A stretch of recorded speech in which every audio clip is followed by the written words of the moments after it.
మీ business ఏదైనా మీ ఊర్లో promotion చేయాలంటే అది సుమన్ టీవీతోనే సాధ్యం. ఇప్పుడే సంప్రదించండి. స్థానిక ఎన్నికల్లో బీసీలకు 42% రిజర్వేషన్లని కేటాయించాలని చెప్పి ఈ నెల 14వ తారీఖున తెలంగాణ రాష్ట్ర వ్యాప్తంగా బంద్ను నిర్వహిస్తున్నాం.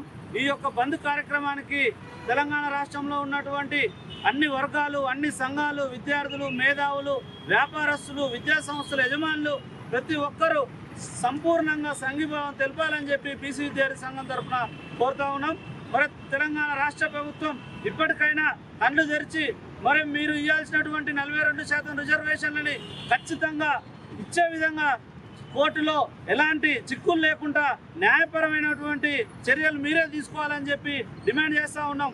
స్థానిక ఎన్నికల్లో బీసీలకు 42% రిజర్వేషన్లు కల్పిస్తేనే ఎన్నికలు నిర్వహించండి, లేని ఎడల అప్పటి వరకు ఎన్నికలు నిర్వహించొద్దని చెప్పి రాష్ట్ర ప్రభుత్వానికి కూడా హెచ్చరిస్తా ఉన్నాం.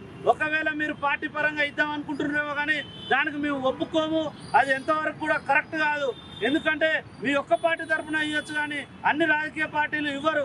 కాబట్టి బీసీలకు చాలా అన్యాయం జరుగుతుంది. కాబట్టి స్థానిక ఎన్నికల్లో 42% రిజర్వేషన్లు కల్పించిన తర్వాతనే మళ్ళా నోటిఫికేషన్ ఇచ్చి స్థానిక ఎన్నికలు నిర్వహించాలి. లేని ఎడల తెలంగాణ రాష్ట్రాన్ని అగ్నిగుండంగా మారుస్తామని చెప్పి తెలియజేస్తా ఉన్నాం.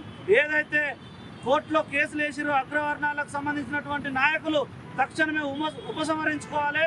ఎందుకంటే మీకు జనాభాలో 7% లేనటువంటి వారికి 10% ఈడబ్ల్యూఎస్ కేటాయిస్తే మేము చూస్తూ ఊరుకోలేదా? ఈరోజు మా వాటాకు మాకు ఎంత వస్తుందో అంత ఇవ్వకుండా కూడా మేము సరే అని చెప్పి సైలెంట్గా ఉంటే ఇచ్చేదాన్ని కూడా మీరు ఇవ్వకుండా ఓరలేనితనంతో ఈరోజు కోర్టులో కేసులు వేసి మాకు రావాల్సినటువంటి రిజర్వేషన్లు అడ్డుకుంటారు. ఇది ఎంతవరకు కరెక్ట్ అని చెప్పి అగ్రవర్ణ నాయకులకు, అగ్రవర్ణ కులాలకు మేము ప్రశ్నిస్తా ఉన్నాం. ఖబర్దార్ బీసీ వ్యతిరేకులారా, బీసీలతో చెలగాటం ఆడితే రాబోయే రోజుల్లో పెద్ద ఎత్తున ఆందోళన కార్యక్రమాలు చేపడతామని చెప్పి సందర్భంగా హెచ్చరిస్తా ఉన్నాం.